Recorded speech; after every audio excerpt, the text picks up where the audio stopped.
Welcome home. We are WNST, AM 1570, Towson, Baltimore, and Baltimore Positive. We are positively into another football week.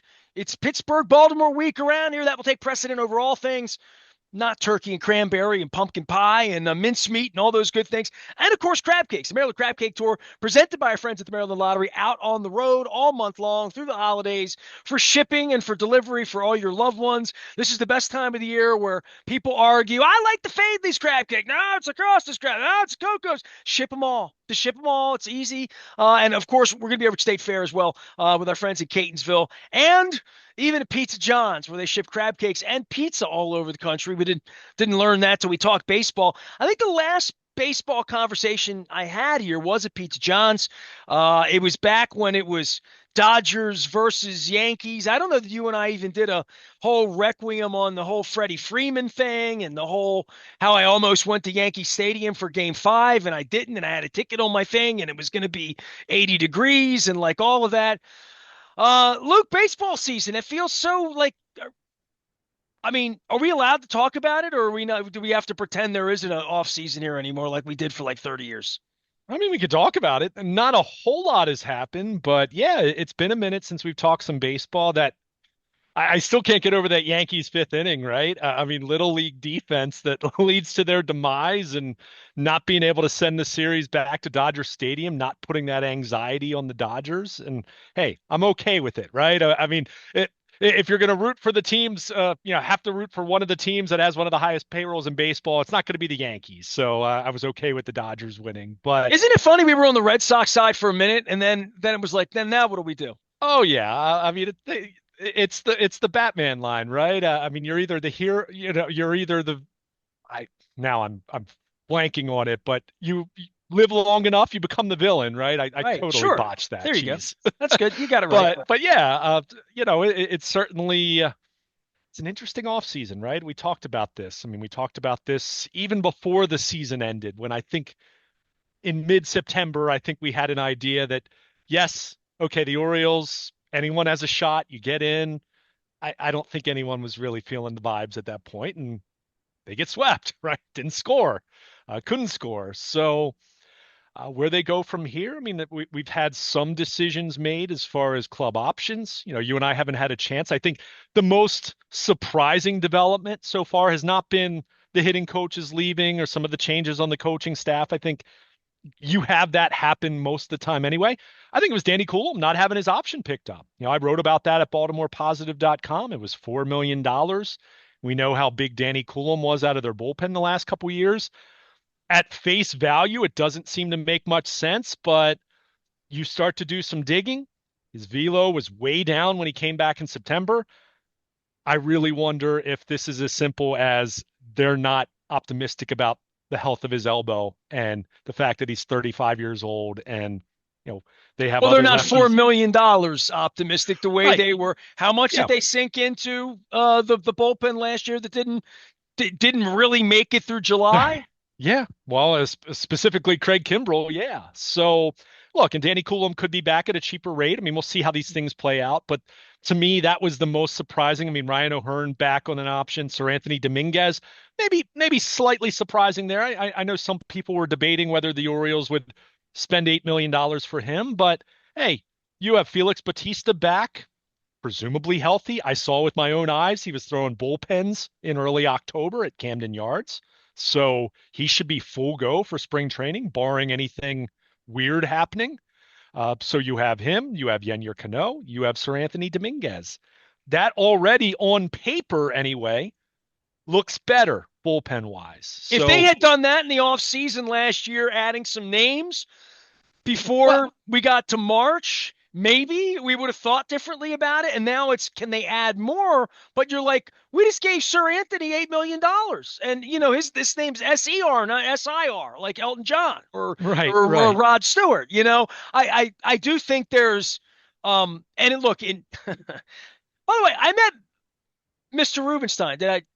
tell you this? No, I You haven't told told me you. this. No, You I told didn't me know. this. Yeah, so things have happened for the baseball side. I mean, literally. So, and big shout out to everybody at Beth DeFillo who was so kind to me the night that I was out there seeing Mr. Rubenstein give the speech that it feels like he's given 1,000 times about his life story and his wealth and the Orioles and but nonetheless, I would say from a financial standpoint. And this is different. You and I have had the argument this week about the Steelers and how valuable a draft pick is, what you do at the trading deadline, what your resources are. And in the NFL, they do the best they can to make all the resources the same. It's not because if you and I have been to the Dallas facility, you see how much money teams can spend on non field related personnel in all sorts of ways. And everybody's trying to keep up. I mean, Maryland went out and played Oregon this week, like everybody's keeping up and building in all of these sports and equal pay in the NFL, not equal at all in college football. And we see the imbalance. Baseball, Dodgers, Yankees. And we say, as we do our orange pride, and by the way, I looked at my closet here this time of year it's really easy to find the Oriole related stuff. And I'm wearing my Curio Wellness orange or Baltimore shirt. It's like the only orange thing I have this time of year in my closet. So I grab it.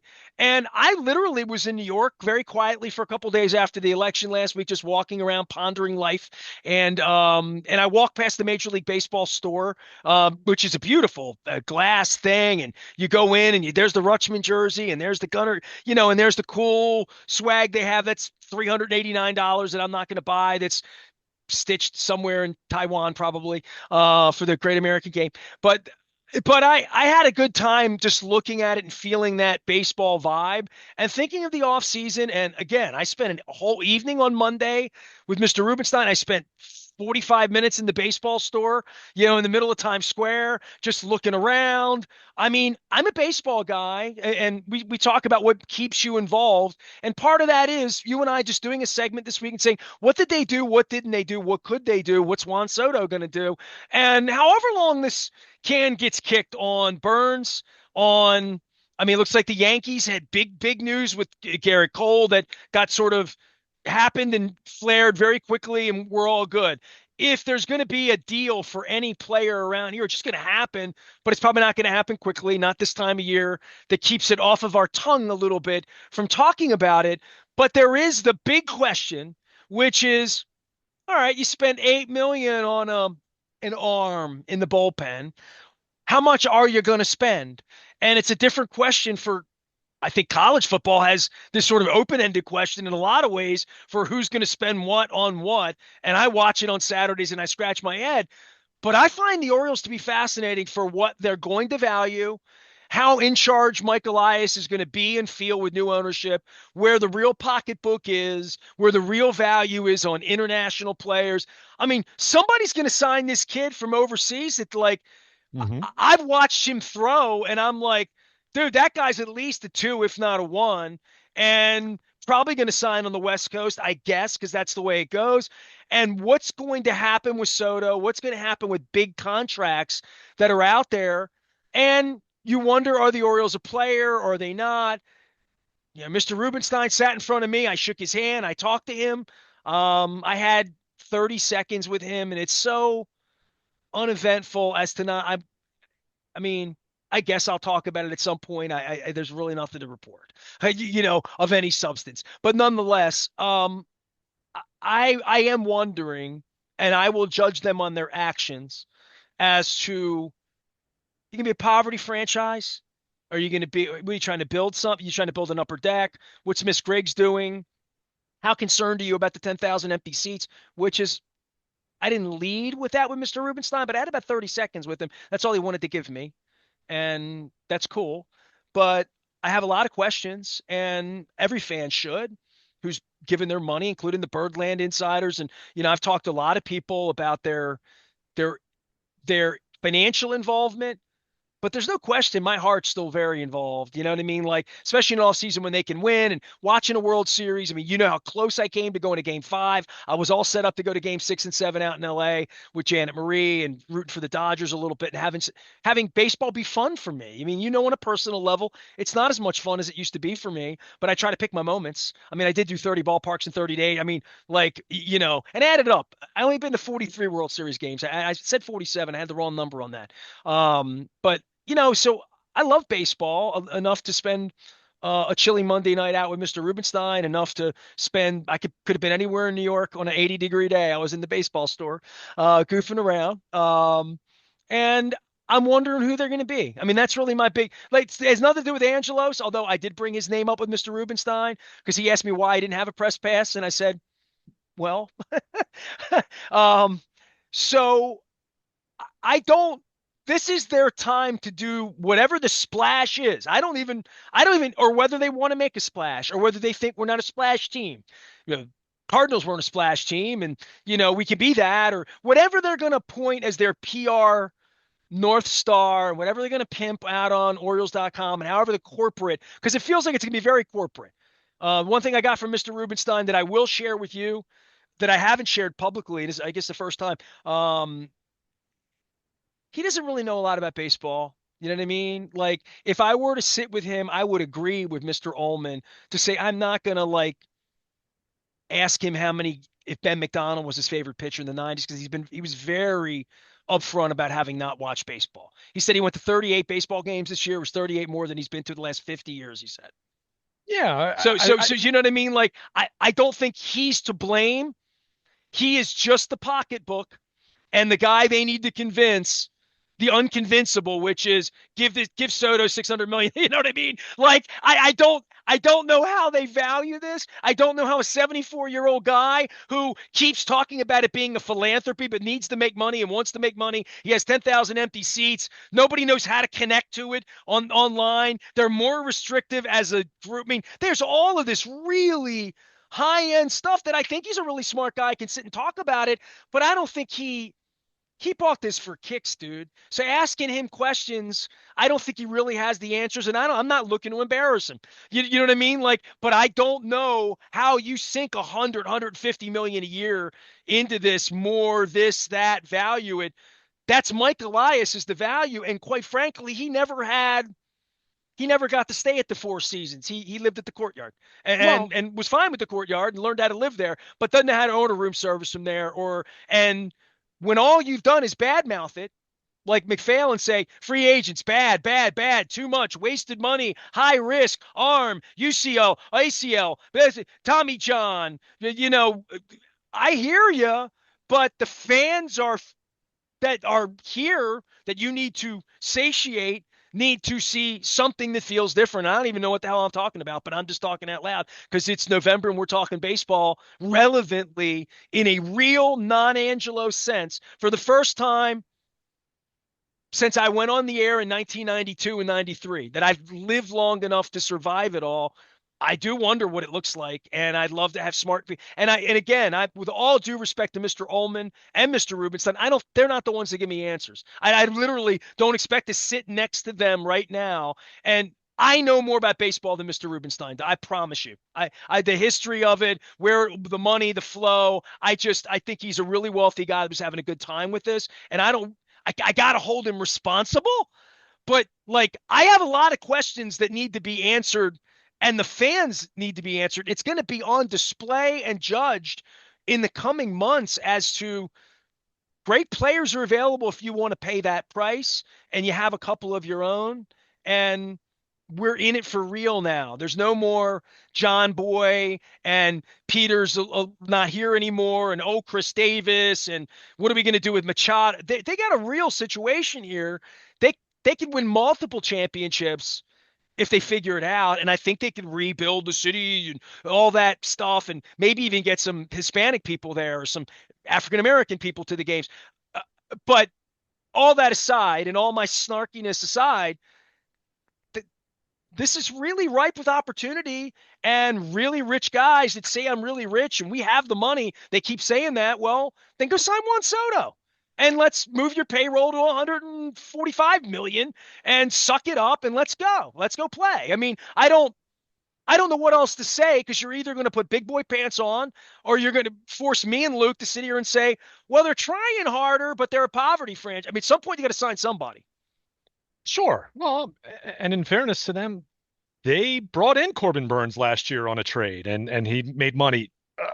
Zach Eflin's going to make real money this year, or realer money than what we've been talking about here in recent years. So I'll Sold and sold, by the way. You're making great points, and we're not the sure, PR firm for them, right? They right. really have made those strides.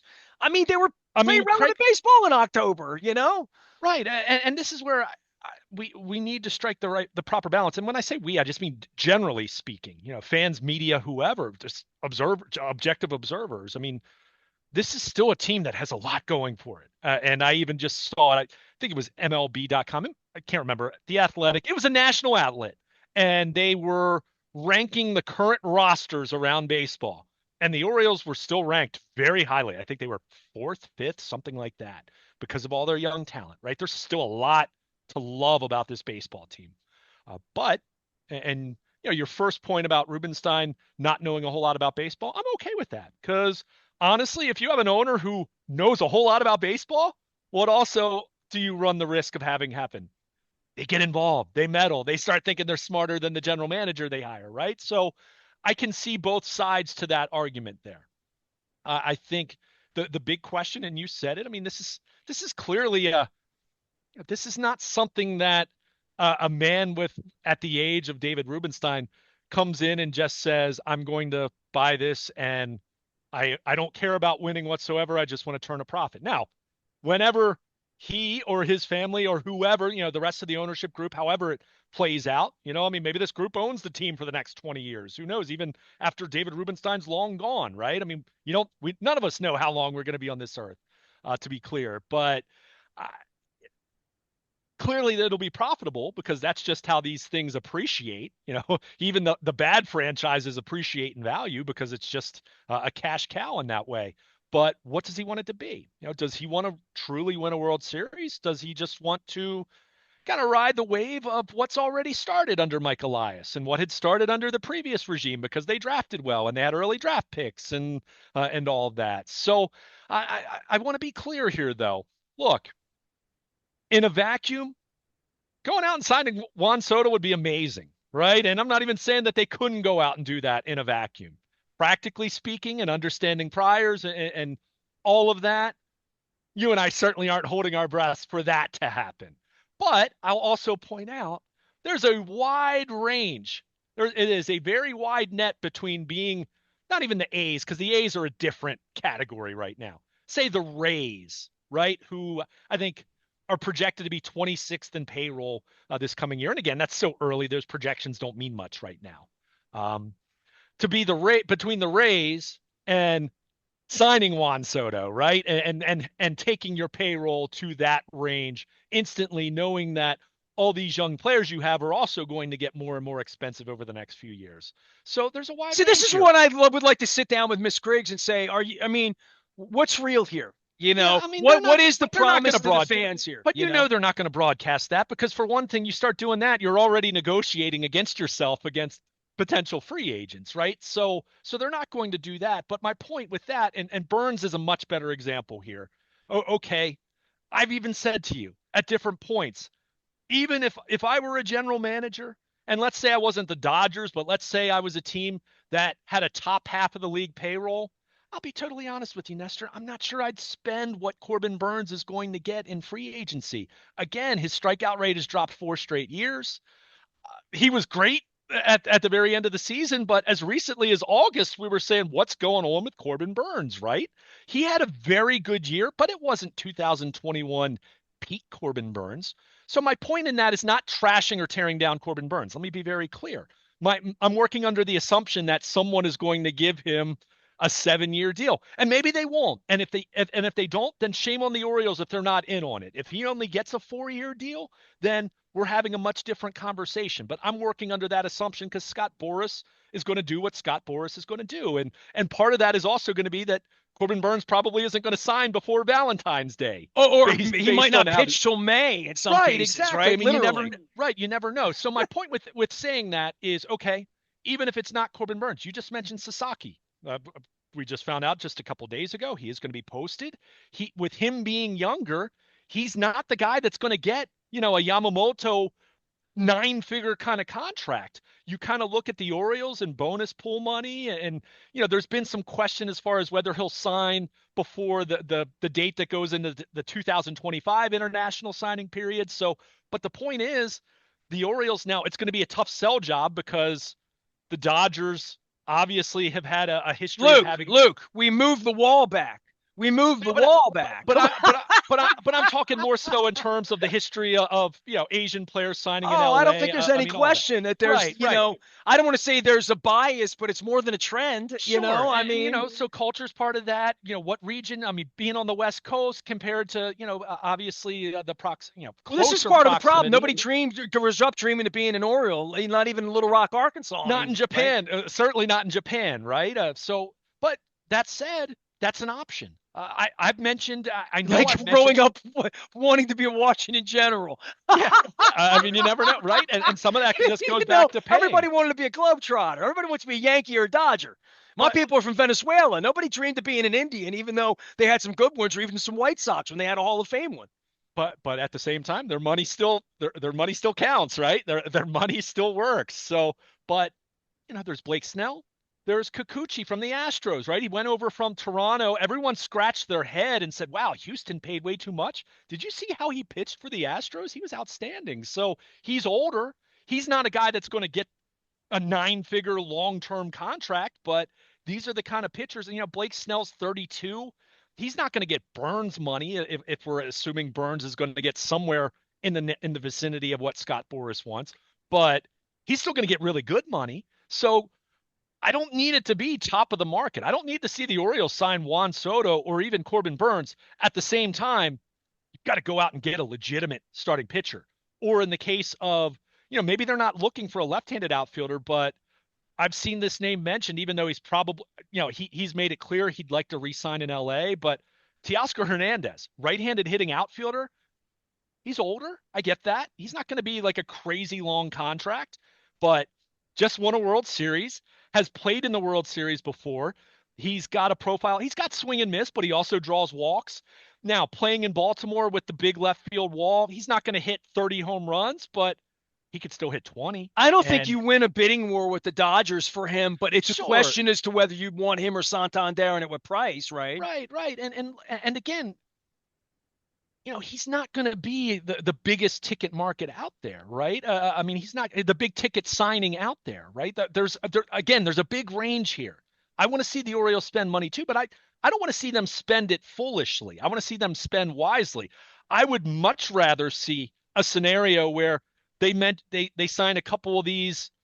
I don't even know if second tier is the right term. They're not premier, but they're still top tier kind of guys. Sign a guy like that, and how about re-sign Gunnar Henderson to a contract extension? You want to talk about something that will that will is that galvanize? Possible? I mean, I would not bring that up with Mr. Rubenstein as a possibility of holding them responsible for what happens when Boras is involved. Though? I mean, I hear you. Don't get me wrong. I'm not. Where would it start? Give me the negotiation, Jerry Maguire. You're talking about a 12 or 13-year deal. I mean, go see what Bobby Witt signed for with the Royals, and then more than that, right? I mean, that's what you're talking about here. But I would also say this. Look, the Scott Boras thing, it is what it is, right? It's challenging. I'm not going to sit here. I'm not sitting here and saying that snap your fingers and Gunnar Henderson's going to sign a 12-year deal. But that doesn't mean you don't try either. That doesn't mean that you don't put your chips on the table and attempt and see what it looks like and understand that this is the kind of player that is a shortstop. He's 23 years old. Even if he has to move to third base when he hits age 29, you're still talking about a guy that should be a very viable player for the next decade. And when I say very viable, I mean superstar caliber. What Manny Machado has been even to this point in his career, as he's now on the other side of And 30. you love the kid by all Exactly. Exactly. So, measurements, right? I'll remind everyone, you know, Scott Boras works for the player, not the other way around. And look, I understand that's a deliberate hire that players make, and Scott Boras gives them cover, right? And so many of these guys, I mean, it kind of is what it is. But it's not as though there has never been a player that's been a Scott Boras client that has signed an extension. So look, whether it's Gunner, whether it's, I don't know, I don't even know who the other, at this point, unless Adley Rutschman's given me a really good discount, I have no interest in signing Adley Rutschman to an extension based on the second half he just had. I got to I see don't think you can. what the heck happened. We went from talking about that to not. I mean, don't get me That's a wrong. non-starter for me, right? I mean, understanding probably what the money would be to even get him to the table, right? Um, is Jordan Westberg that guy? Look, Jackson Holiday could still be that guy. And look, that doesn't mean Jackson Holiday is getting a 13-year deal. Let's be clear. But we've seen players that either right before they make the majors or right after they arrive sign, and you can buy out a couple years of free agency, right? So, but the point is, with all of this, and I think your point's well taken, regardless of what the arbitrary number would be in elevating the payroll. It's going to go up because look at all the guys they have in arbitration. I mean, it went up from 22 to 23 and And 23 look, to they can 24. spin all their science about how many skyboxes they're going to sell and how Sure. many tickets they're going to have and how many subscriptions and whatever they did in Seattle that Miss Griggs did out there or in Atlanta with her soccer background and whatever they're going to be as a grown-up business. I learned last Monday night over at Bet the Philo, it's not going to be because Mr. Rubenstein has an office down the hall and is really taking a full on approach on baseball in his life. But And so for me, this is all I've done for 30 years. It's like Dan Connolly said to John A. last year, like, what do you know about this? What don't I know about this? Sitting here talking about this every day in lawsuits. I mean, the first question for them is the Masson lawsuit and trying to figure that out because right. that was always the encumbrance with all the other partners and figuring out what's their market, what's our market. Now that Daniels is doing what he's doing down there. We sat around and watched Washington and Pittsburgh and terrible towels being thrown around at 30 minutes from where I live. That the two markets, they have to figure that out fundamentally from the top, and then what's left for the Orioles and because they're bean counting this dude in some way because it's all pie in the sky to sign Juan Soto, but there is a point where they're like, let's throw another $50 million a year at it for 5 years, amortized over it's $250 million, and when we sell the thing, it's going to be worth 3.8. But the government just gave us $600 million toward this thing. Let's go. I'm 74 years old. I want to win. Let's go. That could happen. I mean, that's not far-fetched. It was really far-fetched with John Angelo. It was so far-fetched I've never said those words out loud. But now that we're here, and now that I've met Mr. Rubenstein and seen what this is a toy, this is Disney World, it's supposed to be fun. Tell you what, dude, it's a whole lot more fun when you win. What makes us win? Better players? With a pipeline and a farm? No, better players. Like, we're good enough now. We need better players. I'll push back a little. The pipeline's still important because you don't want this. You have said this over and over. I remember you saying this a decade ago. You also don't want to be the Kansas City Royals where you say, okay, you catch lightning in a bottle, you win a World Series. It's great. And fans are excited and jacked up about it for 2 years. And then it just falls right back into where it was before. So I'll push back on the pipeline. Well, during a Steeler-Ravens week, if we say nothing about the Steelers and nothing about the Ravens, they never go into a black hole. This franchise has been a black hole for 3 decades. So I'm trying to figure out what their plan is based on what I'm seeing, because to your point, they're never going to speak to me. And if they do, are they really going to be honest anyway? They're going to be judged by their actions just based on the fact that you have a press pass and I don't. And that they have National Hispanic Awareness Month, and I can't even ask a question. So the questions I have are very legitimate from a fan standpoint, civic standpoint, taxpayers. I'm vested in all of this, media standpoint, all of it, witnessing it all. Get your sea legs under you. But while you're getting your sea legs under you, don't let Juan Soto sign with the Blue Jays. You know what I mean? Like then you got to go compete with them. And there is a point where we saw the Yankees and Dodgers, and it's not going to be that way every year. But man, it is a have and have not kind of business over the long haul of what Moneyball was a great movie. It was a good book. Didn't win Yeah, well, bupkis. Pardon my French. I mean, I hear you. At the same time, I mean, the Orioles aren't going to have a top five payroll. We know that, right? I mean, again, we could sit here and howl at the moon about signing whatever free agent you want to sign, Juan Soto or whoever. I mean, they're not going. I can't sit here with any level of objectivity and say that I expect or even say that the Orioles will be in on that specific, that contract. But again, there's a big difference between that and operating like the Rays. You know, I don't want to see the Orioles operate like the Rays because, to your point, as competitive as they've been mostly for the last 15 years, they also haven't won anything. So you can Well, look at so it through so that here's lens. where the But financial viability of all of it really comes into play this time of year. And Billick would say, time for play, time for pay.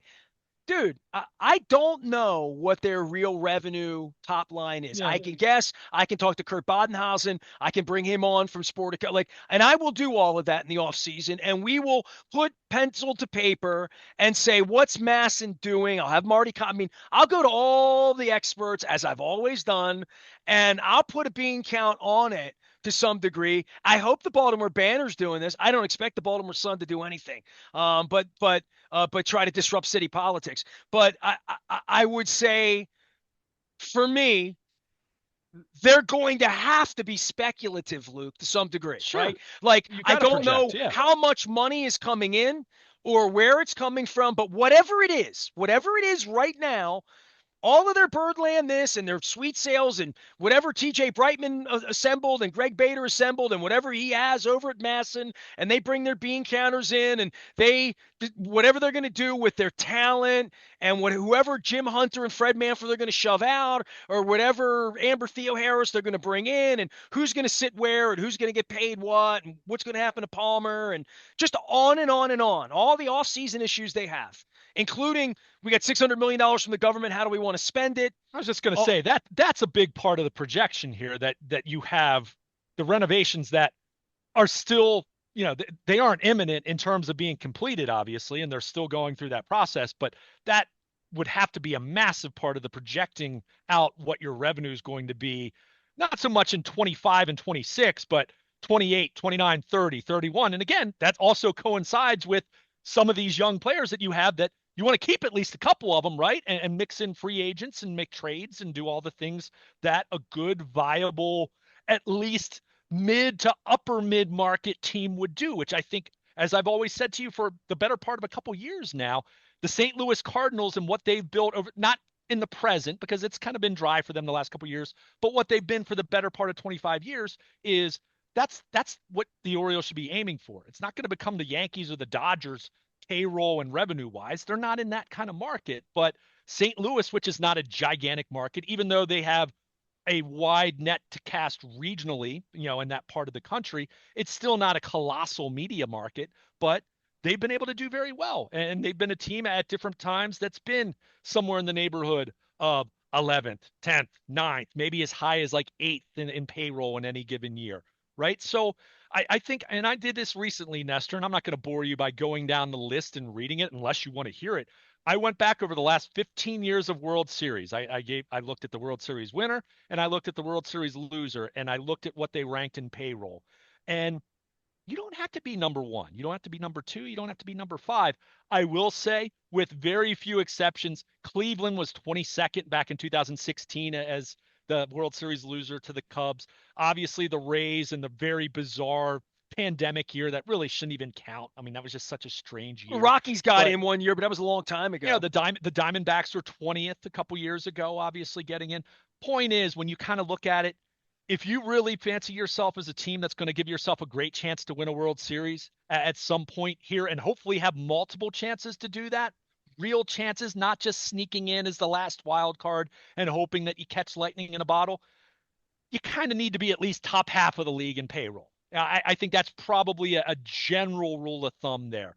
That means you need to be well run too. That means you need to have a good farm system. You have to be good in terms of recognizing what players you want to keep and also making, yeah, the occasional difficult decision to trade away someone rather than letting them walk for nothing, right? As we talked about with how the Orioles botched the Manny Machado thing when it was apparent they weren't going to sign him long term, that they waited until the very end and they got pennies on the dollar for him. Yusniel Diaz and Dean Kramer, right? Dean Kramer, all they had to write home for what they got for Manny Machado years later.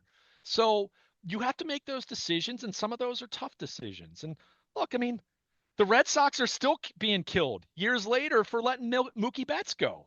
I mean, even the Red Sox did something like that, and clearly the Red Sox have kind of in They paid a price. a darker period for relative to what they've been for most of my lifetime anyway. So you always have to make tough decisions, and again, this doesn't have to be go out and spend the most money, but they do need to recognize, hey, you need another top half of the rotation guy.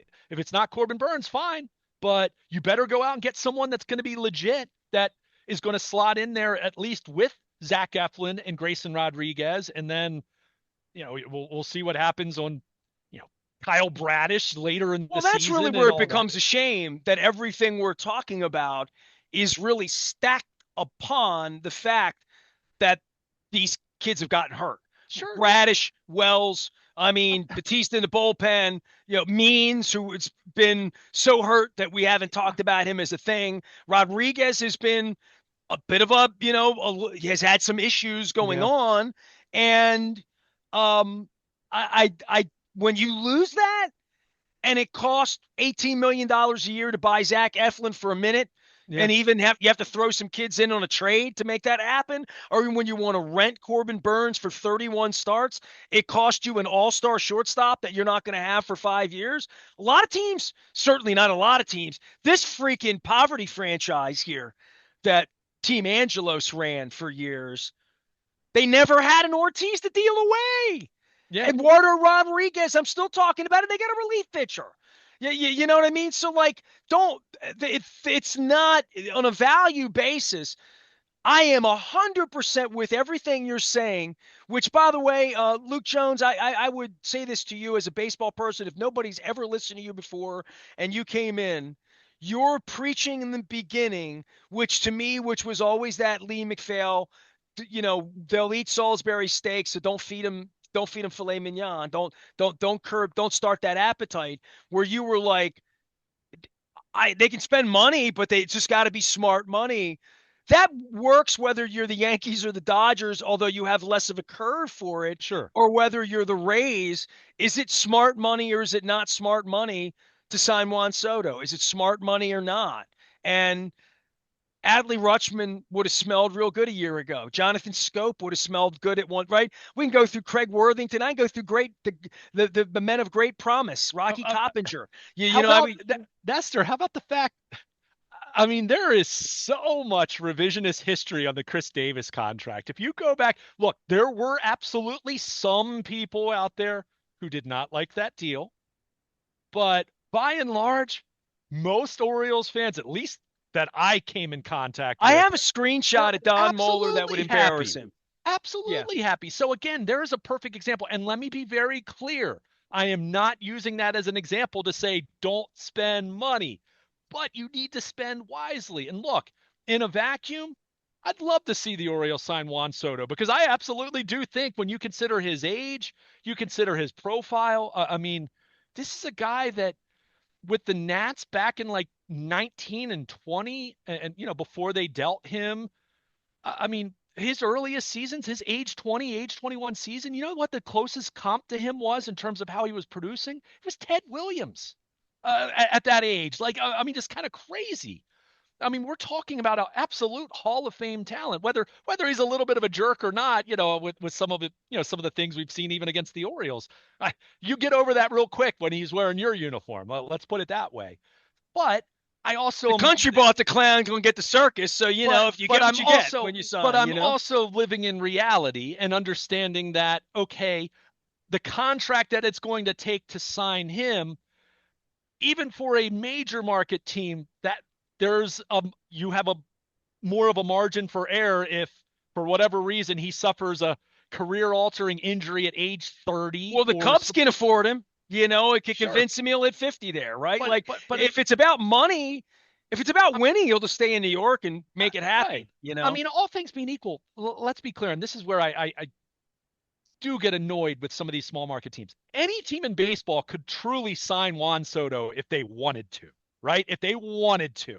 The, when you look at the revenue sharing that does exist and see how much money the Pirates have banked and all these different small market teams for 30 years now, when you kind of look at the revenue sharing model, they all could sign Juan Soto. Now, that said, what does that mean in terms of what your margin for error is and what your bottom line is and what your reality is in terms of building around that player? And So also again, your goals, because like right. right now, Mike Elias, if I had a second drink with him somewhere down at Amici's or whatnot, and we got to talk, and I'd say, is Henderson signable this offseason or Yeah. next? I mean, can you get a deal done in any way? Or would it be too rich for your blood, too rich for Mr. Rubenstein's blood, or for the payroll, or for just like where you are? And if you can't get it done this offseason, let's give that money to Soto for now until we come to our, because we need to, we're trying to build something here. We're trying to give Katie something to sell. We're trying to give the community something to build around. We're trying to provide certainty in an environment. Certainly, sitting on top of this is the guy who's got to be running the country, where we're trying to find certainty with things, right? In an uncertain world, you're trying to find certainty in the baseball sense of the world to say what makes us a contender. And to your point, pitching, pitching, pitching. And I don't know where, and that's risk, risk, risk, where it feels like when you get a wonder kind player, when you sign Ted Williams, even if you bought Manny Machado, you get the stats, you get what you get with him, but you're getting a great player. All aside from what the Rays did in signing a kid who had a criminal thing go on, and that happens as well. You want character. Ask Deshaun Watson and the Clevelands and the Houstons in the NFL. But just in a general sense, this is where the big picture of, if we're not going to sign our own guy, if Henderson's not going to sign, and we don't want to rush from right now, and Holiday can wait a minute, and I'm Mr. Moneybags and Mr. Arrighetti Moneybags, the hot dog guy, and we have, we're buying beer for the city. You're going to buy beer for the city. Don't do what Peter did, but make us a place where we get the guy the Yankees want. Yeah. We get a player the Yankees want, then I feel like we're somewhere, or we're bidding in that world, and not bidding and losing and But talking ish about it like they did, like Angelos when he was still upright and spry enough to lie every day, right? Which I remember vividly, which is, we're going to get Teixeira, we're going to offer him, we're going to, oh, we didn't have, well, we didn't have enough money. That was too much money. It was too much money. Well, that's basically what you're saying, is it's too much money because Juan Soto is going to help your team. It's going to help your television, going to help your set, going to help your Latin community, going to help, just going to help the thing, whatever that is. So it's a Sasaki, right? Like it brings a whole different level of energy around to say we can have good things too. We can have great players too. I And I think asking for Henderson is a really high ask, because I think he's at that place where he wants to see what's going on too. And Boris would say, "Oh, whoa, whoa, whoa, whoa, whoa! New owner, young owner, cocky people, a lot of money. Brought in a gal from Seattle, a lot of transition there. Whoa, whoa, whoa! You're Gunnar Henderson. You're gonna be fine. Somebody's gonna want to give you $1 trillion later. Just go play ball. Just go play ball. You're fine. You have enough money. You're fine." That's what they have to say to these kids. I'll get you a couple more. I'll get you a Royal Farms deal. You know what I mean? Like, I'll get you some more money, but go play ball, because you don't want 300 million now that could be 600 million later. That's the way Boris always plays it. So I think, and he knows they need to make a splash to some degree, and that people here want certainty. And I brought up to Mr. Rubenstein to his face the 10,000 empty seats in the outfield and the trauma here. I said, there's been trauma. Define trauma. I don't know. I have my own personal battle. Look me up. Free the birds. Google it. Angelos. Look it up. That's my trauma. But That's not the city that's tuned out or didn't want to come for $20 to see playoff games and aren't all bought in for $1 billion leather seats behind home plate and boxes and all the stuff they're going to do once they kick you out of the press box and put you out in left field and build their grandstands and get their club, whatever it's going to be, a couple $100 a month to be a member, come down, happy hours, whatever the business plan is. It, they need to start it right away, right now. It's already started though. See, part of Go this, ahead. I'm going to push back on this a little bit. Mm-hmm. They've won 202 games the last 2 years, right? And they I had mean, this 10,000 isn't empty seats for a playoff game.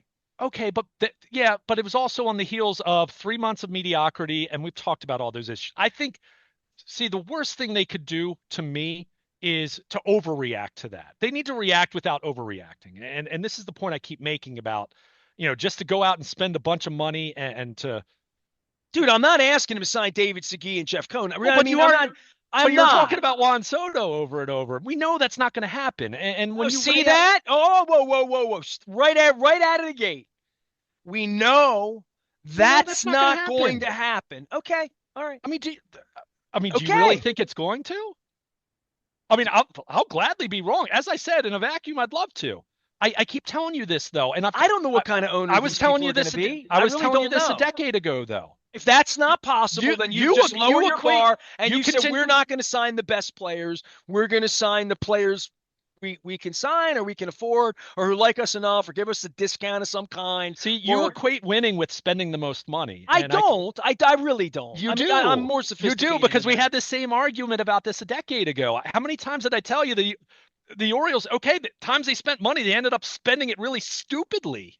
Well, it's an argument we can't have with football, because in football, it's how much can we spend? We know how much the pie is. We know how much the budget. And by the way, the Ravens made one of their biggest splashes they've made in free agency in recent years. Two of the biggest splashes were Earl Thomas and Marcus Williams. I mean, my point is, drop the mic. And again, I'm being facetious to a point, but I continue to say this. And look, I don't think Mike Elias, even if you handed him and said you can spend $300 million this offseason, I don't know if Mike Elias operates that way. And look, we could have a different discussion about that if you want to. But I think they want to be methodical. They want to build this for the long run. They want this to be good for a long time. Yes, they need to react to what happened at the end of last year, but I don't think they're going to overreact, nor should they overreact to that. And if they're going to operate under bone on bone, and Mr. Rubenstein made a reference to, in this sport, in baseball, you tend to spend what you make. You know what I mean? And that's how he would look at it in any business and say, hey, I got an Ocean City, bar and grill that doesn't make me secrets, right? You know what I mean? So right. I'll hear that. But in the baseball vernacular, this is a massive change after 30 years of you saying, we know that's not going to happen, to saying, well, somebody's going to sign him, so why not us? And if Mr. Big Pants comes in and feels that way, I have no reason to believe one way or another, because I don't think he's sophisticated enough. I just think he's going to do what he's told, based on where I am on this. And I don't really know what he's told and who's running. Katie Griggs on the baseball side, Mike Elias to say, I want you bone on bone. If we're bringing in 130 million, we spend 130 and that's it. Or we're going to spend 15% more than that, so we're going to spend 142.5. Like, I don't know what their formula would be. There's a Bob Loeffler reference for some old schoolers there who love Bob Loeffler. I don't know what their formula is going to be, but I think they'll have a formula, and I think it'll be way more traditional to your line of thinking, which is, well, we can't have really nice things, but we'll have some things for this Christmas. But we're not really the Rockefellers. Really nice things can be found for cheap if you're a good shopper. Or sentimental in my case, where I'm finding old Houston Oilers belt buckles for $20. I'm pushing back just on the notion that, look, they need to have a good offseason. There's no question about that. But there is a very sound baseline here, right? This is not a team that went 75-87 and took a massive step backwards. They got hurt, right? They got hurt. If Kyle Bradish doesn't get hurt, if a couple other pitchers stay healthy. Not all these guys, because that's not realistic I just either. think it's going to cost them money that these guys got hurt because it's going to cost a lot of Well, money but to that's think part. about another Kyle Bradish, and that's what they did with that. I mean, so they are going to have to spend some money Sure, just to I be agree with here, that. let alone to I agree give with that. Gunnar Henderson money or But Holiday money or I, improve upon Santander, right? right. I guess the point I'm trying to make, and I'm not saying that, I'm just saying this in a general sense, is I don't feel that this franchise needs major surgery from a roster building standpoint. They need to add. There's no doubt about that. But again, for all of the stuff we talked about in the second half of the season and how they won 91 games. They finished 3 games behind the Yankees. And the Yankees went to the World Series, right? This isn't as though they're 20 games behind in the division and they've got to do this and they've got to spend like this and they got to make good. I, I'm not nearly as interested in payroll as go out and add good baseball players. However, you might do it, and it might be trading. It might be yes, signing some free agents. It might be looking at your farm system internally and seeing what you have there and because they've got I mean, do you want to sign someone and then Kobe Mayo continues to be blocked, for example? I mean, I'm not ready to give up on the idea of Kobe Mayo or Jackson Holiday, right? I mean, I'm not signing guys to block those guys. Now, you might want to sign someone that is an insurance policy. And that might have been what Ryan O'Hearn was at first base. Maybe they're going to trade Ryan Mountcastle this offseason, for example.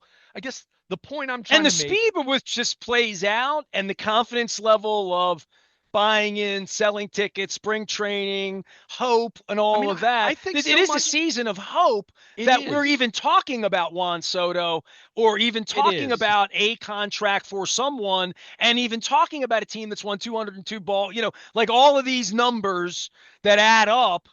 And Um, and part of what I'm talking about here, Nestor, is sell what you already have better than you have. Gunnar Henderson is a hell of a selling point, whether he has a long-term deal yet or not. Gunnar Henderson's still multiple years away from free agency, right? He's not a pending Oh, free you don't agent need to after. buy stars here. We Right. have So star players. so You need to some of buy what pile divers so here. some of what you're talking about, and I believe me, I hear you. You want to invigorate your fan base. You want to galvanize the town. You want to get people excited. You don't want to have a repeat of what happened in the wild card series. And again, I think so much of that had so much more to do with the 3 months of mediocre baseball and then the ridiculous scheduling that you're asking people who even want to go and it's like I can't take off work. Look, I'm And that's not looking for a winter carnival where they sign Lee Smith in the right. morning, Roberto Alomar for But lunchtime, make and then the improvements. next day sign Sure. Jimmy Key. That's not going to happen. Right. They're not financially, but there's going to be, again, whatever the speculation is for what they think they can be when they grow up, they need to go 5 years deep into that and put 50 million a year into it Sure. now. And that 50 million a year might look like Juan Soto if they can't get it done with Henry. Like I don't know what it looks like. Two pitchers, I don't know, but like to your point, the way we used to think about this, Well, there was nothing. that's I a mean, poverty way of thinking about it. I hope they're not thinking about it that way. I hope they're well, not trying to get their payroll up to 22 and just poor mouth their way through this because of the empty seats, because of the construction downtown, oh, sure, I because agree of with you on that. President Trump, whatever they would come up with to say why, like you go back to the game was a bad time. Dude, you had your whole life to think about a 4 o'clock playoff game on a Wednesday in October, I'm and the not going tickets to. were 20 We don't need bucks. to rehash this, I, but I just think that you're also making it way more simplistic than it was because I know people. I know people who wanted to go to the game and they couldn't because well, they. there weren't enough of them that wanted to go. Sure, That's my sure, point. sure. Well, And and I was that's one of them who would but want to go, but like I have my own reason I don't go. I don't know why anybody else doesn't go. I haven't right. done a straw poll, and I get all the idea, but it wasn't as important as they would want, as they should want it to be. That's Well, that's all I'm gonna say. For all but the then effort they put into it, then we also Luke, I'm see. going to But say this from my heart, and it's probably the reason I brought it up with Rubenstein because you'd be like, you got 30 seconds with Rubenstein. What did you say to him? More than I said to Bruce Springsteen, right? Like literally. And I brought up those 10,000 empty seats at the playoff game because it bothers me. sure, It should bother them. sure. At the Okay. same time, at the And that same is time, what leads us to say we can't have Juan Soto and we don't have enough money for this and enough money for that. And we're a poor city and we're this and it leads all into Baltimore positive, like, right? All the way into, oh, we don't get to have good things because we can't afford them because not all this good is too things are the small most or expensive whatever. things. Okay. Again, Yeah. I mean, there's a wide range here. I mean, there's absolutely a wide range here. And but to go to your point, the Ravens, who have been far more successful for far longer in the modern era in terms of, from the late 90s on, right? It's no contest. We were talking about the fact that the Houston playoff game, how no one wanted to go, right? So how much of that's the Orioles? How much of that is just the market in general? I don't know. Again, I'm not bashing. I'm just throwing it out there because we were talking about that. But again, it's a $350 get in for the Commanders Steelers game once. I couldn't believe it, but I like it was literally a that's what it was. similar get in for Ravens Commanders a few weeks And back. you know what's also well, you have about money that people do have that they're willing to spend on a football game right here down the road, whether they're wearing a gold hat or burgundy, whatever it is, right? That's what leads into being affordability in baseball. In baseball, not football. Football, Packers get to play. Everybody, the Giants can get the same amount of money and stink and fly 5 time zones and stink. But in baseball, it's different, and it gives us this latitude to discuss it. It is an open conversation for Yeah, them, and certainly they're billionaires. Let's not act like they can't afford it, and how of deep they're going to course. go in to be speculative. The clock begins now for Mr. Rubenstein and for whatever this thing's going to be and what they want it to be for the fans. And dude, part of the Commanders thing the other day for me, I watched the game on TV pretty much the whole game because I was into it and we're playing the Steelers and like all of that. The upper deck, it looks like they sawed off half of the upper deck. Like I've been in that stadium for concerts and football games and going back to when Ray Lewis made a play and in the rain 27 years ago now, whatever. Like they've just tarped over seats and whatever that it feels like a little college stadium. It used to feel like this giant thing. That's going to be the game too, right? Make the place smaller, make it more, those 10,000 empty seats will be taken away when it's only a 34,000 seat establishment. And that's how you get rid of 10,000 empty seats and you make the demand more. And I mean, I'll hear all of that, but as this offseason goes for them, they're under special what did they say about my press credential? They said I was under review. They're under Yeah, review. sure, sure. But we can only go off of what we know at this point in time. And we talked about this at the trade deadline. It's one reason I was heartened by it, even though I didn't necessarily love all the actual moves that were made. They took on money at the trade deadline. They took on real money at the trade deadline. I mean, even the Eloy Jimenez deal, which, I mean, he was good for 2 weeks and he stunk after that. We There began the were whole conversation. They gave money to the bullpen this week. They gave there, Saran. there were I mean, there there's was a been investment buyout. here. There Yeah. was a buyout involved there. That buyout alone made that deal a total flop. I mean, they didn't give up anything for him. Obviously, it was a complete.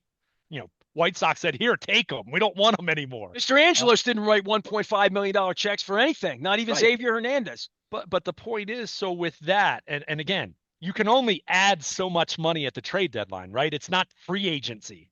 But the fact that they took on what they took on there lends itself to the idea that, yeah, I expect them to be players in free agency. I don't think it's going to be Juan Soto, but I think they're going to go. I think they're going to be, and they're going to sign a couple real players. Like it's going to be guys where you say, hey, I know that guy. Hey, he's good. Hey, this isn't the A plus acquisition, but I think this is a B plus, or it might be an A minus for the money and for the lack of long term commitment. Because Well, you better again, hope Adley Rutschman's an A, well, that right? And hey, if Holiday and you Mayo, the well, guys that are that coming was always going to through. be that was always going to be the case, though, Sure. Nestor. I mean, that was always. I mean, the Yankees.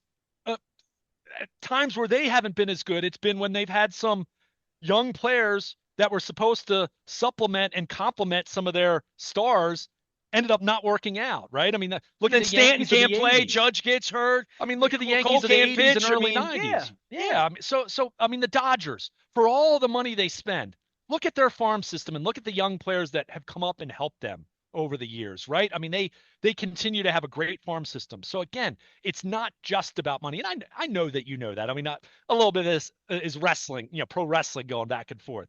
But for me, it's not some arbitrary number that they have to hit from a payroll standpoint. Go make your club better, right? You've got a heck of a base here, even with how disappointing this was and how it finished up, and the fact that they got swept by the Royals and they scored one stinking run in 2 games. There's still so much to like. And if you're Katie Griggs, you're looking at Gunnar Henderson and Adley Rutschman and Jackson Holliday, and you're saying, you know what? We still have a heck of a lot that we can sell here. We need to do it better.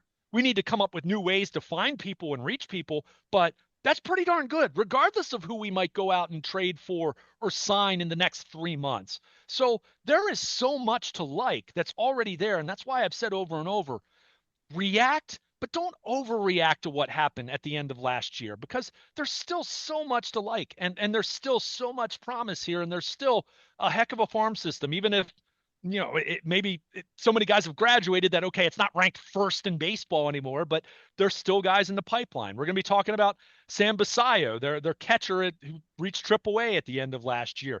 I don't know if he's going to be a catcher or a first baseman or a DH, but he's got a heck of a bat. So he's going to be in the mix. Maybe not this year, maybe the end of this year, but when I say this year, 25, obviously I'm talking. So there's still a lot to like. They should, and I emphasize should, and I'm in agreement with you, when you have new ownership and you consider how little they've spent at the end of the John Angelos era, and they should be ready to go out and make some splashes. It might not be a Juan Soto size splash, but hey, they added Corbin Burns. They traded for Corbin Burns. They paid him so much. Look what they paid Craig Kimbrell, even though that was a bad signing, as it turned out. So it's not as though Mike Elias, you sit here and say they're not going to add anything, but be smart. Be smart. Go out. It's not about the money for me. It's go sign a good baseball player that you think is going to be really good for you this year. And depending on how long you sign him for, that you think he's going to be really good for the length of the contract, or at least close to it, right? Doesn't mean it's going to be Juan Soto. Doesn't mean it's going to be Corbin Burns, but go look at the list of top 25 free agents. You can find guys lower on that list that I absolutely guarantee you would really, really help the Orioles win baseball games that aren't going to cost $700 million like Juan Soto might get when it's all said and done. So again, there's a wide range between being the Rays and the Dodgers. I'm hoping it's somewhere closer, past the halfway mark, closer to the Dodgers when it's all said and done. I hope it's on that side.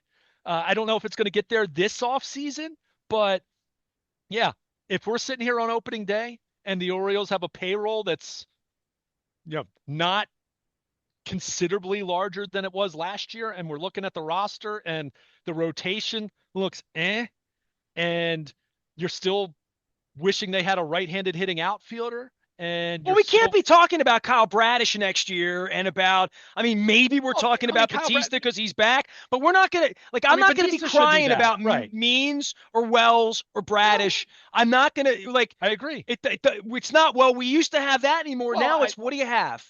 They might as well be failed pitchers at this point that didn't make it or can't make it because they can't. So who's going to? Well, Kyle Bradish is still very much firmly in their plans. He just can't be a yes for 2025, right? It's fine to say he's a yes for 2026 and 27 and 28, but yeah, you're not expecting that. Best case scenario, maybe Kyle Bradish can make some starts in August and September. So look, we're going to see. I agree with you. You can't use those as excuses. Just like I didn't want to use Batista as an excuse this past year because they knew in October that he wasn't going to pitch in 24. And they made an investment. And let's hope the investments are better. Can I end on that? Did we just better than Craig Kimbrell from an investment standpoint? Smartly. Spend money wisely. Don't just spend it just because you want to spend it. Sounds like a wise conversation to me. It sounds like wise markets. One of our great sponsors, Luke Jones, can be found at Baltimore. Luke, yes, we talk baseball, even though Pittsburgh Ravens week. We can walk and chew gum at the same. I'm even going to talk about the government and fascism and give a little history lesson around here from time to time for the next 4 years and counting, or however long it takes as an American. So we're in for that. I'm going to have crab cakes. I'm going to have oysters. We're going to celebrate Christmas, and we're going to eat turkey and pumpkin pie, and I'm going to go to Rofo and get some pumpkin spice coffee whenever I want. I'm even going to have some eggnog at Wise Market. So happy holidays, everybody. We're getting up on things around here. My wife was at Wise Market, said they had trees out, Christmas, like real Christmas trees. And I'm thinking, how do we keep it alive for 6 weeks? But yes, I need more sunshine around here as the Ravens continue to win, and we hope that Mr. Rubenstein puts some nice presents under the tree, and the stockings are stuffed with free agents that are good signings, responsible signings. I'm Nestor. We are WNST AM 1570 Towson, Baltimore. We never stop talking baseball, even when they don't want us to. We're Baltimore positive.